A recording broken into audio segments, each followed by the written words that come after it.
recommence.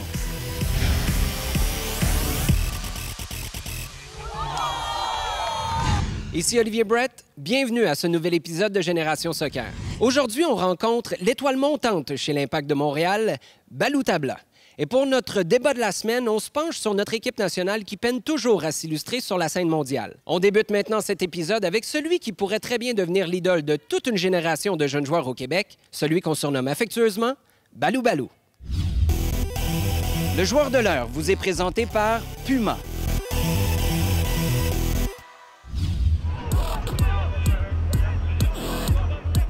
Pour notre segment Les joueurs de l'heure, on rencontre le nouveau modèle des jeunes joueurs québécois, Balou Tabla. Alors, en compagnie de Balou Tabla, la jeune étoile de l'Impact de Montréal, 18 ans. Balou, bienvenue en Génération Soccer. Bienvenue, merci. Première question, c'est ta première saison officielle complète avec l'Impact. Comment se passe l'expérience jusqu'à maintenant à MLS? Oui, ça se passe bien. Pour une première saison, c'est sûr que le résultat, c'est pas celui que je souhaitais au début de la saison. Donc, sinon, au niveau personnel, ça va bien. Il y a quand même une grande marche entre l'USL et la MLS. Qu'est-ce qui t'a demandé le plus d'adaptation et qui t'en demande peut-être encore aujourd'hui? Je pense la vitesse de jeu. C'est sûr que c'est pas pareil comme l'FC Montréal. L'FC Montréal, c'était un peu plus, disons, c'était un peu plus slow que les pros. Donc, je devais m'adapter à ça. Je suis dans une phase que je puisse jouer 90 minutes ou 70 minutes. Ça dépendant des minutes que le coach veut m'offrir. Tu as contribué directement à l'attaque depuis le début de la saison. Tu as marqué de très beaux buts. Est-ce que tu t'attendais à connaître autant de succès dès tes premiers matchs? Non, honnêtement, je ne m'attendais pas à ça. Donc, c'est sûr que c'est arrivé. Donc, j'ai pas le choix de... Si je suis capable d'en marquer 2, c'est sûr que je sais que j'aurais été capable d'en marquer plus. Donc, je dois travailler pour ça. Tu as des joueurs d'expérience, des vétérans comme Nacho Piatti, Patrice Bernier au sein de l'organisation. Est-ce qu'ils te donnent des conseils régulièrement? Oui, je suis bien entouré, surtout des internationaux comme Laurent Simon, Ambroise qui me conseillent beaucoup. Ils sont toujours là à me donner des très bons conseils sur des trucs que je fais bien ou des trucs que je fais pas bien. Donc, c'est sûr que d'avoir des grands comme ça derrière son dos, étant un jeune joueur comme ça, c'est sûr que ça fait plaisir et ça fait du bien.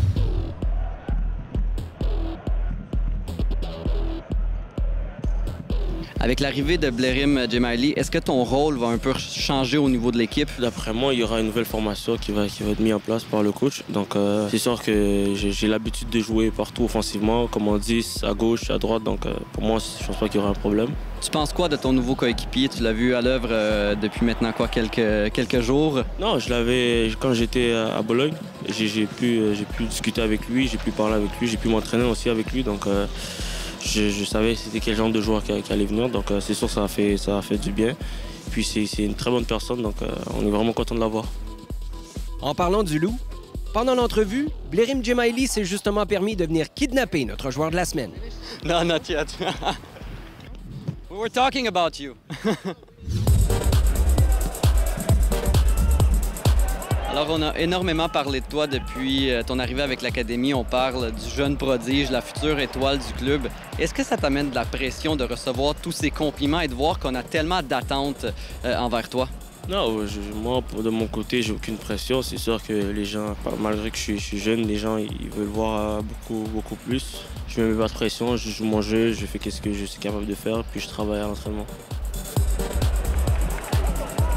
Il y a eu des rumeurs qui ont circulé l'an dernier qu'il y avait peut-être de grands clubs européens qui étaient intéressés par tes services. Est-ce que c'est un objectif à long terme pour toi? Est-ce que c'est un rêve d'aller jouer en Europe ou tu y penses pas trop?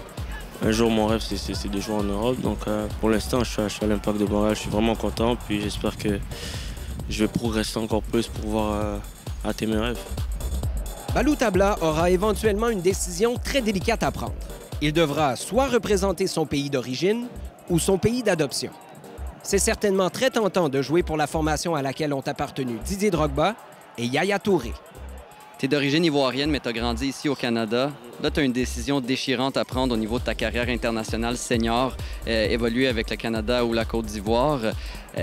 On sait que Octavio Zambrano, le sélectionneur du Canada, est venu te voir jouer. Il t'a rencontré personnellement. Est-ce que ça t'a fait plaisir de voir à quel point il tient à toi au point de venir te rencontrer en personne? C'est quelque chose qui ça m'a touché. Donc, d'un coach, un sélectionneur qui se déplace pour venir convaincre un joueur pour jouer pour la sélection. Donc, c'est vraiment quelque chose de bien. C'est sûr qu'on a eu un long discours.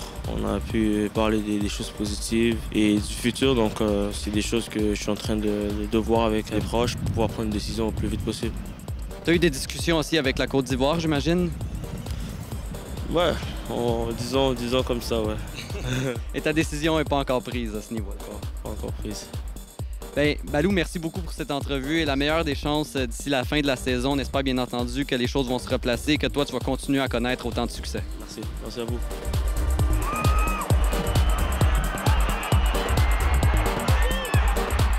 Balou Tabla possède un talent exceptionnel, c'est clair.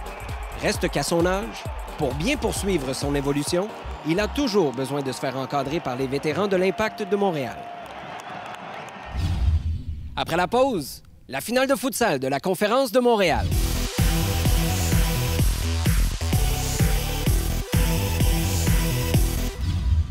En mars dernier se déroulait la grande finale de futsal de la Conférence de Montréal. Regardez bien ce reportage aux images carrément étourdissantes.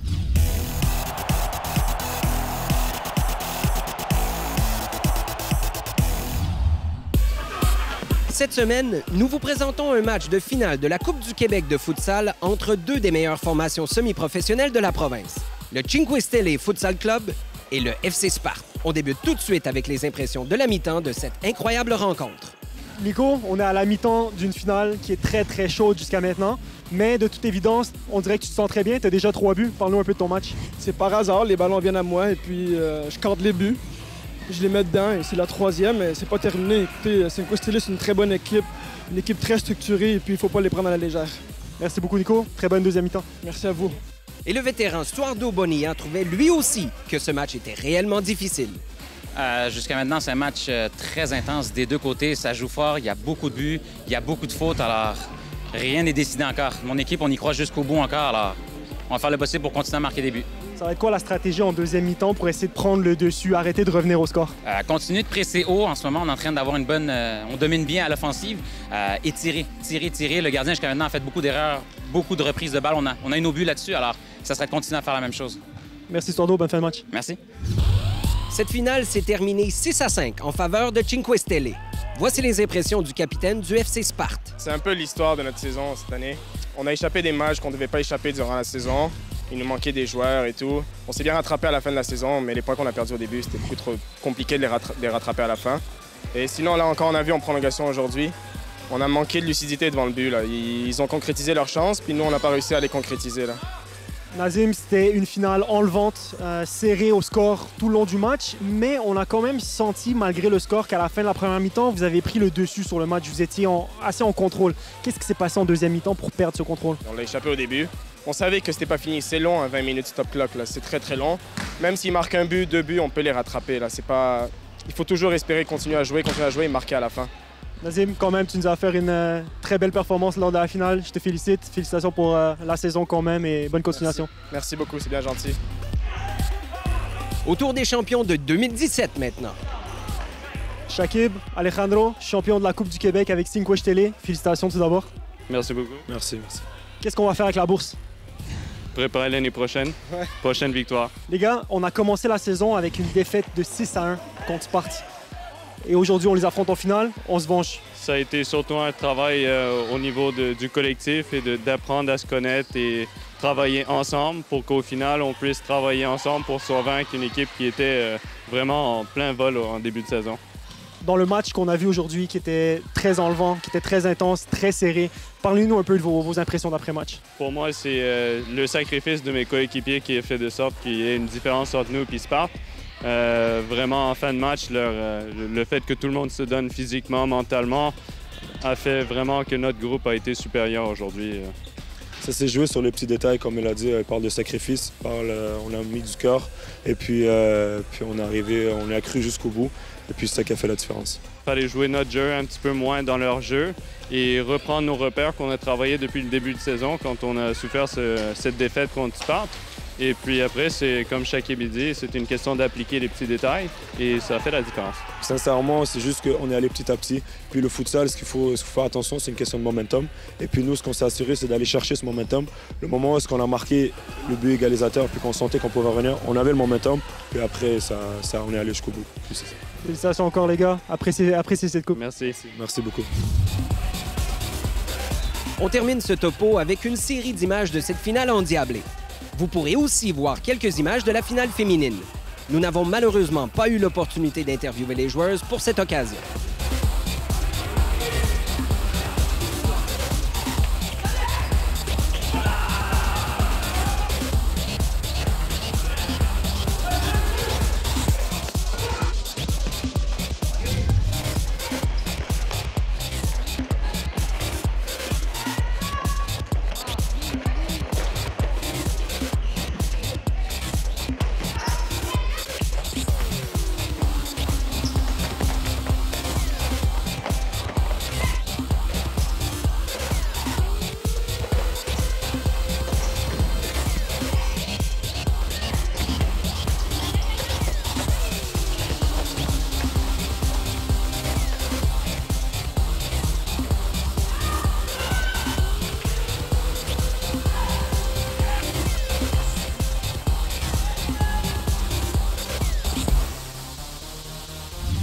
Après la pause, un jeune joueur U18 de l'Académie commence lui aussi à s'entraîner avec les pros.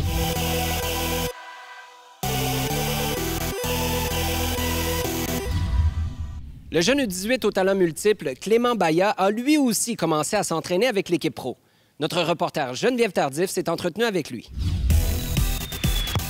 Les futurs pros vous sont présentés par le lait au chocolat. Cette semaine, notre reporter Geneviève Tardif rencontre un espoir des U18 de l'Académie de l'Impact qui pourrait bien se retrouver avec les pros s'il continue à travailler avec la même détermination. Clément, bienvenue à Génération Soccer. Merci beaucoup. Clément, tu fais quand même toutes les positions ou à peu près. Est-ce qu'il y a une position ou quelques positions que tu préfères? Donc ailier, je peux utiliser ma vitesse et marquer des buts. T'aimes être la star? Bon, pas la star, mais j'aime ça être la personne qui joue bien, qui se démarque dans l'équipe. Tu n'as que 18 ans, c'est quand même spectaculaire. Et si tu es entraîné avec les pros, comment ça s'est passé? Je trouve que ça s'est bien passé. J'ai eu l'opportunité de jouer avec eux, de côtoyer la première équipe, de voir comment on joue, comment c'est le niveau professionnel. Le jeu est plus rapide et ce qui fait la différence avec les pros, c'est que c'est la première touche. Quand tu fais une mauvaise touche, la pression elle va plus vite, donc tu perds plus vite le ballon. As-tu des modèles dans la première équipe? Balou. Pourquoi? Parce que je trouve ça super ce qu'il vient de faire. Il a le même âge que moi, puis il a déjà un contrat. Et j'aimerais ça être comme lui. J'allais te poser d'ailleurs la question. Balou, Jean-Yves Tabla, David Chouanière, ils sont jeunes. Ils ont signé des contrats. Est-ce que ça te motive, toi? Oui, ça me motive. Ils étaient il n'y a pas longtemps dans l'académie. Et puis là, ils viennent d'avoir un contrat. Et j'aimerais ça être à leur place. Donc il faut que je travaille plus, être meilleur. Clément est d'origine camerounaise. Samuel Eto'o, l'un des plus grands attaquants de tous les temps qui est lui aussi camerounais, est donc sa plus grande source d'inspiration. Qu'est-ce que Samuel Eto'o représente pour toi? C'est mon idole. Depuis que je suis petit, j'aimerais ça être comme lui. Surtout aussi, c'est l'idole à tous les Camerounais. Est-ce qu'il y a des aspects de son jeu que tu aimerais reproduire dans ton jeu à toi? Sa finition. J'aimerais ça marquer comme lui. Parce qu'il y a une bonne finition, c'est un pur neuf. Et c'est super de le voir jouer aussi. Ça a été une spectaculaire année aussi pour le Cameroun qui a remporté la Coupe d'Afrique des Nations. Comment tu t'es senti quand le sifflet a arrêté, le Cameroun redevenu l'une des puissances du soccer? J'étais heureux, puis j'ai sauté de joie, j'étais content. Tous ceux qui disaient que le Cameroun était nul, on les a montré qu'on n'est pas une équipe à prendre à la légère. On a été soudés et puis on a réussi à gagner la CAN. Ambroise Oyongo, aussi d'origine camerounaise, est-ce qu'il t'a déjà donné des conseils? Est-ce que vous avez jasé un peu? Oui, j'ai parlé avec lui. Il m'a dit de continuer à travailler fort. Le travail paie. Et puis, il faut montrer tes capacités. Et quand tu montres avec la première équipe, c'est là où il faut que tu montres au coach. Bonne chance et on va te suivre de très près, Clément. Merci beaucoup. Au retour de la pause, le débat de la semaine avec Patrick Leduc.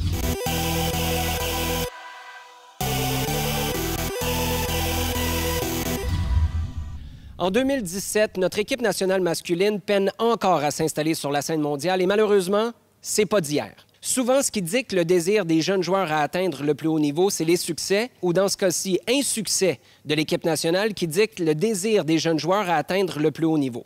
En d'autres mots, une équipe canadienne qui ne performe pas, c'est pas très motivant pour les jeunes Canadiens. Comment peut-on mieux faire au pays? Regardez bien le débat qui suit.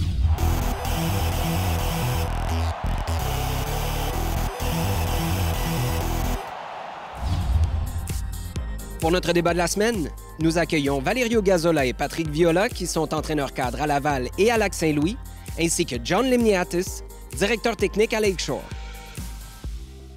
Alors, notre débat Génération Soccer cette semaine, pourquoi sommes-nous incapables d'avoir une équipe de soccer masculin compétitive? Pourquoi sommes-nous la risée du monde du soccer? Pour en parler avec moi, le très respecté ancien entraîneur de l'Impact de Montréal, Valerio Gazzola, présentement en poste à l'ARS Laval. L'entraîneur-cadre de l'ARS Lac-Saint-Louis, Patrick Viola, issu du milieu de centre de formation français, si on veut. Et enfin, c'est lui qui est avec nous, John Limniatis, directeur technique à Lakeshore. Près d'une cinquantaine de sélections. En fait, toi et Patrice Bernier êtes les joueurs québécois avec le plus de sélections. Mais ça, c'était une époque où l'équipe nationale allait un peu mieux. Comment ça se fait que notre équipe est incapable d'être compétitive au niveau masculin? Commençons avec Valerio. Notre propre pays n'a pas une ligue professionnelle où est-ce que les joueurs canadiens ne jouent pas pour 3 points à tous les semaines. Et après, tout d'un coup, tu dois te trouver dans une situation d'aller chercher 3 points dans une qualification CONCACAF moins de 20 ans, senior, peu importe, dans un autre pays. Et tu te demandes pourquoi, même le côté psychologique, les joueurs ne sont pas capables de performer. Il nous manque de vrais talents. Qu'est-ce qui se passe avec les autres pays en CONCACAF? C'est qu'ils ont 4, 5, 6 ou peut-être 10 bons joueurs à chaque âge. Alors, quand il arrive avec l'équipe nationale, il y a plusieurs bons joueurs ensemble, parce que c'est senior. Alors, tu peux avoir un joueur de 18 ans jusqu'à 35. Alors, il y a plusieurs joueurs ensemble qui sont bons. Je suis pas à 100% d'accord avec John sur le fait que je pense qu'il y a du talent. Je pense qu'il est mal exploité dans le sens où, simplement ici au Québec, si on regarde nos championnats élites, où les 3 premiers gagnent très facilement leurs matchs et ont peut-être deux matchs compliqués dans la saison, sans avoir de problème, on les pousse pas assez. On n'est pas en train de progresser. Quand on parle de la Ligue 3 ici au Québec, on ne peut pas avoir 30 équipes qui sont des équipes 3. Impossible. On ne peut pas avoir un U17-3 et ton équipe de réserve, c'est qui? Les U15 qui ne sont pas dans le 3, ils sont 2A. Ils ne sont même pas des joueurs de calibre. Il y a peut-être 10, 12 qui ont le statut 3. Et à toutes les catégories, U13, U15, U17, U19, c'est des équipes 3 dans un club 3. Tout le reste des clubs, c'est du 2A. Il faut faire vraiment attention à ça. Et le réseau de compétition ici a une conséquence dans le futur, dans 5, 6, 7 ans, quand on ne se trouve pas en qualification. Nous, dans notre association canadienne, on ne voit pas vraiment de direction au niveau masculin où on nous dit, voici ce qu'on veut atteindre comme objectif, puis voici les raisons pour lesquelles on veut que vous travaillez dans ce sens-là. Valérie, tu as parlé d'un choix de l'Association canadienne de se concentrer un peu plus sur les académies professionnelles. L'Impact, Toronto FC, Vancouver. Qu'est-ce que ça envoie comme message à la Fédération de soccer du Québec, de l'Ontario, d'Alberta? Est-ce qu'on se prive d'éléments importants? Pas du tout. Au contraire. Puis j'aime l'attitude de la Fédération québécoise de soccer-football. Ici, au Canada, on n'a pas d'arrière-droite. Aujourd'hui, au moment qu'on se parle, on n'a pas d'arrière-droite. Et dans plusieurs pays, tu vas avoir 5-6 joueurs qui attendent juste pour avoir ce poste-là. Alors, c'est pas parce que des joueurs se trouvent avec l'Académie de Toronto ou Vancouver ou Montréal que les autres joueurs sont pas bons. Au contraire, l'Impact peut seulement prendre 20 ou 25 joueurs dans une catégorie. La dernière chose que tu veux faire, c'est mettre tous tes œufs dans le même panier. L'attitude de la Fédération, c'est de dire non, on continue le centre national pour être sûr que les joueurs qui sont un peu en retard dans leur développement au début ont quand même cette chance. John Lemiatis a joué avec les Lavallois. Hein, John, t'avais quel âge? J'étais le meilleur joueur de l'équipe. John, t'avais quel âge? Je reste sur le sujet. 18-19. Alors, pense-y, Pat. J'étais le meilleur payé. Hein? Quelqu'un qui a 17 ans, s'il ne joue pas pour l'Impact de Montréal, parce que c'est MLS, mais la deuxième division qui pourrait facilement être la Ligue canadienne, un joueur de 17 ans de ce talent joue déjà avec des hommes à ce niveau-là. Il y a les minutes dont tu parlais au début. En Australie, le soccer n'est pas le sport numéro 1. Ils jouent au rugby, ils jouent au football australien. Ça n'empêche pas qu'ils se qualifient pour la Coupe du monde de façon régulière. Ils ont une ligue professionnelle. Alors, ils ont une ligue. Oui. Donc, c'est peut-être un des éléments dont tu parlais, Valério. Mais on regarde le cas de l'Islande. Là, tout le monde parle de l'Islande. Ils ont pas une culture de soccer. Ils sont qualifiés. Combien de fois est-ce que l'Islande va revenir aux Coupes du monde? Non, t'as raison, John. Combien de fois? Ils ont arrivé une fois, mais combien de fois ils vont le faire? Est-ce qu'on est vraiment rendu au point que la culture est un facteur ici, maintenant? Moi, je pense qu'on a atteint un niveau respectable de culture pour le soccer. Oui, il y a une culture de hockey, mais Montréal, on peut aussi dire c'est le soccer. Quand tu as du monde qui vient voir des matchs au stade olympique, tu as l'Impact de Montréal. Demain matin, l'Impact de Montréal, si Joey, je ne sais pas, pour une raison, dit « OK, elle est à vendre », elle va être achetée. C'est un marché de soccer. Le soccer est ici maintenant. On a une qualification qui s'en vient pour 2022. Qu'est-ce qu'on fait avec notre équipe d'ici 2022 pour lui donner une meilleure chance d'atteindre, de passer le cap de la CONCACAF? Allez, en conclusion, là. Il faut créer des minutes. Des fois, il faut créer son propre réseau de compétition. Une deuxième division ici au Canada. La CSL. Ça, c'est clair. Alors, le voyage, je pense que quand on a de l'argent ou quand on a... Même si on n'a pas d'argent, quand on a l'envie, je pense qu'on est capable d'aller atteindre nos objectifs pour les équipes en devenir, pas pour tout le monde, bien sûr. Puis, en attendant, bien, il te reste à faire 11 garçons pour l'équipe nationale. Non, 12, parce qu'on a besoin d'un remplaçant. Il ne court pas beaucoup, les Lemiatis. Le premier va être l'entraîneur. Bon, on va juste prendre les meilleurs bouts de toute façon, John, fait que tu ne parleras pas beaucoup. Oui? C'est pas juste ça. Hein? Merci d'avoir participé. Merci. J'espère que cet épisode de Génération Soccer vous a plu. Merci beaucoup d'avoir été des nôtres et à la prochaine. Génération Soccer vous était présenté par le lait au chocolat. Récupère, recommence. L'équipe de Génération Soccer utilise exclusivement de l'équipement audio de marque AKG.